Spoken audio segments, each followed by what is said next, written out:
अस्सलाम वालेकुम। तो आज का लेक्चर हमारा है लाडली बेटी स्कीम। इस स्कीम का मोटिव ये है कि empowering the girl child in Jammu and Kashmir and Ladakh, इन दो यूटीज़ में ये लाडली बेटी स्कीम पाई जाती है।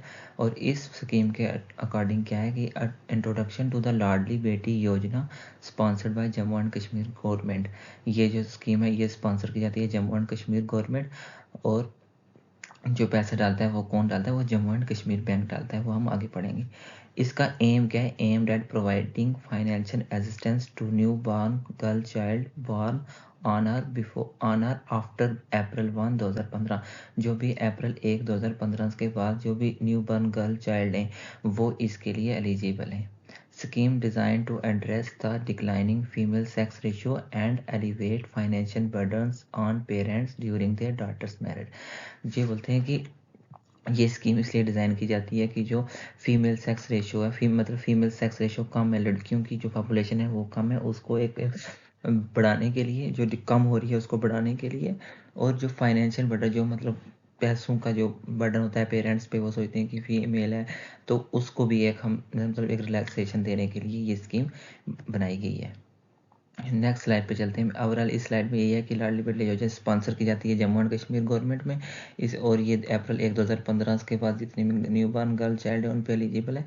और ये स्कीम की जाती है फीमेल सेक्स रेशियो जो डिक्लाइन हो रहा है उसके लिए, उसको एड्रेस करने के लिए, और फाइनेंशियल बर्डन्स पेरेंट्स पे।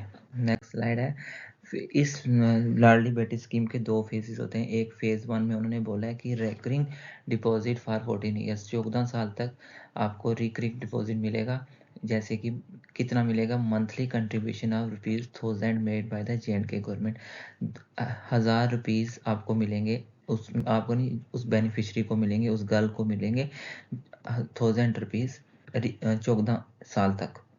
ड्यूरेशन है 14 years with completion 1 month after the last instalment receive. जैसे ही 14 ईयर्स आपके पूरे हुए उसके बाद 1 मंथ और मिलेगा, उसके बाद आपका जो फेज़ 1 है वो कंप्लीट हो जाएगा। फेज़ 1 ये है कि 14 साल तक आपको हर मंथ में 1000 रुपीज़ मिलेगा, हर मंथ तक 14 साल तक, और उसके बाद 1 महीने तक आपको मिलेंगे 1000 rupees.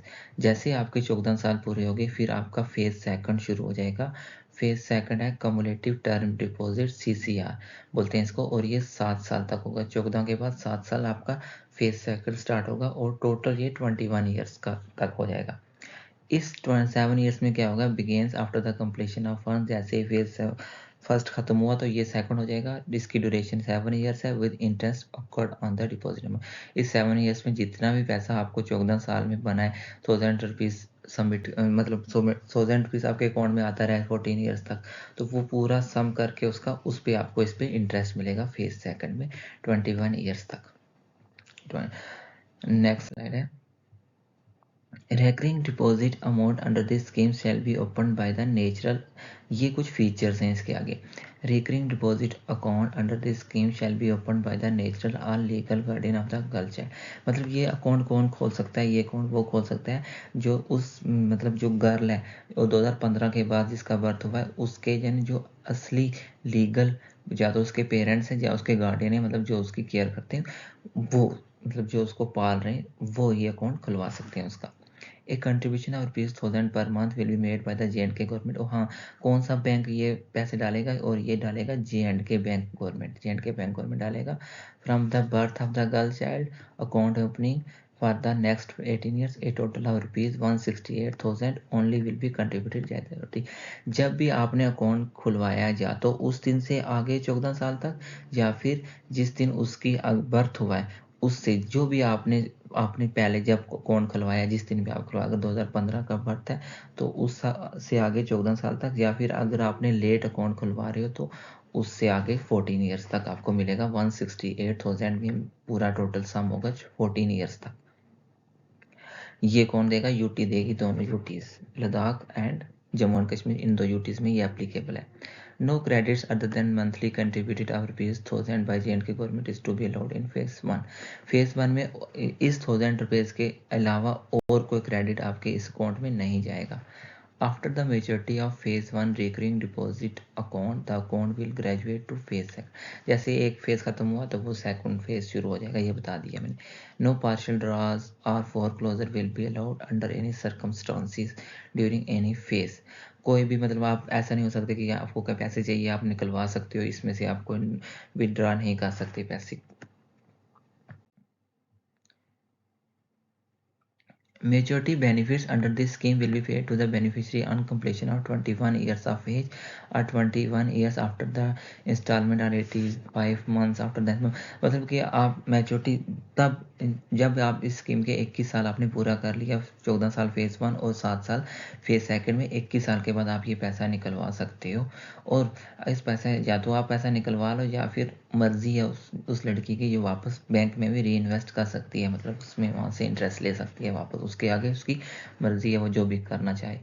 Nomination facility will not be applicable in the scheme in an unfortunate event of the death of the girl child. The account will be closed immediately, and the balance amount, along with interest or accrued, will revert to the Union Territories of J&K and Ladakh। In case अगर कोई miss happening हो जाए कि जो girl है उसकी या death हो जाए, तो फिर जो ये पैसा होगा वो उसके नॉमिनी को नहीं मिलेगा, उसके पेरेंट्स को नहीं मिलेगा, वो पैसा वापस चला जाएगा UT government of UTs government को, जो भी है J&K और लद्दाख दोनों, उनको वापस चला जाएगा। उस in the event of death of the beneficiary before she attains 21 years of, अगर वो 21 साल की एज से पहले ही उसकी वो डेथ हो जाती है तो वो वहीं पे पैसा स्टॉप हो जाएगा, वहाँ से आगे आना उसको बंद हो जाएगा, फिर उसको आगे नहीं आएगा।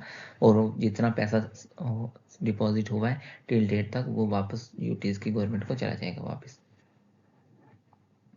The account opened at particular branch may not be transferred to any other branch, even if the girl child in whose name the account stands shift to a place other than the city or locality where the account stand।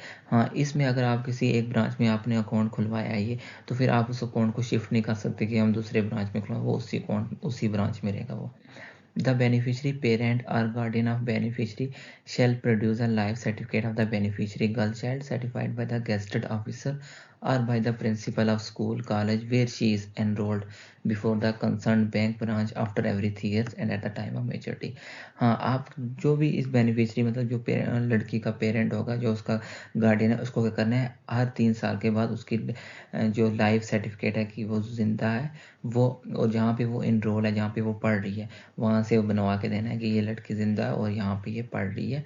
वो हर bank को submit करना है every 3 years में, या फिर जब आप पैसा निकालोगे तब भी आपको वो लाइफ सर्टिफिकेट सबमिट करना है। क्योंकि ऐसा कई बार होता है कि कहीं लड़की, ऐसा करता तो कोई नहीं, लेकिन मतलब कहीं लड़की की डेथ होगी तभी आप पैसा निकलवा रहे हो, तो वो मांगते हैं वहाँ पे कि लड़की की लाइफ सर्टिफिकेट लेके आओ, वो कहाँ पे है, फिर वो आपको पैसा देंगे जब 21 साल पूरे हो जाएंगे।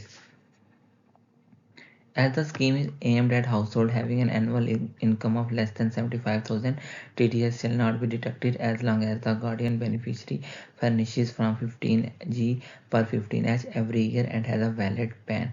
हाँ, स्कीम ये हर एक के लिए अप्लाई नहीं, ये उन्हीं के लिए अप्लाई है जिनकी फैमिली मतलब 75,000 जिनकी एनुअली इनकम लेस है, वही लड़कियाँ ये अप्लाई कर सकती हैं, वही फैमिली ये अप्लाई कर सकती हैं। एलिजिबिलिटी जैसे बता दिया कि house hold annual income should be less than 75,000, जिस घर में बेटी है और उनकी इनकम 75,000 से लेस है वो इसको अप्लाई करेंगी। रेजिडेंशियल क्राइटेरिया की वो लड़कियां होनी चाहिए जम्मू कश्मीर की और लद्दाख यूटी की, वो इस लाडली बेटी स्कीम में अप्लाई कर सकती हैं। गार्डियन एलिजिबिलिटी नेचुरल और legal guardian of the girl child, मतलब जो उसका असली माँ बाप है वही अप्लाई कर सकते हैं। ऐसा नहीं कोई रिश्तेदार जाके बोले कि उस बेटी का हम अकाउंट खुलवा रहे हैं, वैसा नहीं है। डेट ऑफ बर्थ होनी चाहिए 1 अप्रैल 2015 के बाद की होनी चाहिए, पहले की नहीं कर सकती। डॉक्यूमेंटेशन चाहिए होती हैं इसमें, जैसे कि KYC होनी चाहिए, एक एप्लीकेशन फॉर्म मिलता है KYC, names of the parents guardian होने चाहिए, और सेंक्शन लेटर, एक लेटर सेंक्शन होता है वो मिलेगा आपको CDPO से, वो आपको लेके जाना है। मतलब ये डॉक्यूमेंट 3 चाहिए आपको इसको अप्लाई करने के लिए। अब ये कुछ MCQ हैं, जैसे which phase of the Ladli Beti योजना involves a recurring deposit for 14 years. ये है फेज 1 में, आपको जैसे हमने बता दिया। अब प्राइमरी ऑब्जेक्टिव क्या है लाडली बेटी योजना का? इसका ये to address the declining female sex ratio, जो फीमेल सेक्स रेशियो मतलब लड़कियों की जो पॉपुलेशन है वो कम हो रही है, उसको बचाने के लिए ये लाडली बेटी स्कीम एक स्टेप उठाया गया कि इसको देख के under the Ladli Beti Yojana what is the duration of phase second? Phase second की ड्यूरेशन कितनी है? जैसे फेज सेकंड की ड्यूरेशन है 7 ईयर्स, फेज वन की ड्यूरेशन कितनी है 14 years. Who is eligible to apply for the Ladli Beti Yojana? कौन लाडली बेटी योजना में अप्लाई कर सकता है? नेचुरल और legal guardian of the girl child, जो गर्ल चाइल्ड के पेरेंट्स हैं वो जाके अप्लाई कर सकते हैं अपनी गर्ल्स के लिए, और उनकी एनुअल इनकम होनी चाहिए 75,000 less. What is the monthly contribution made by the Jammu and Kashmir government under the लाडली बेटी योजना? इसका आंसर आप बताओ कि मंथली कंट्रीब्यूशन कितना मिलता है जम्मू एंड कश्मीर गवर्नमेंट से आपको लाडली बेटी योजना की स्कीम में? यह आंसर आप कमेंट में बता दो। तो थैंक यू।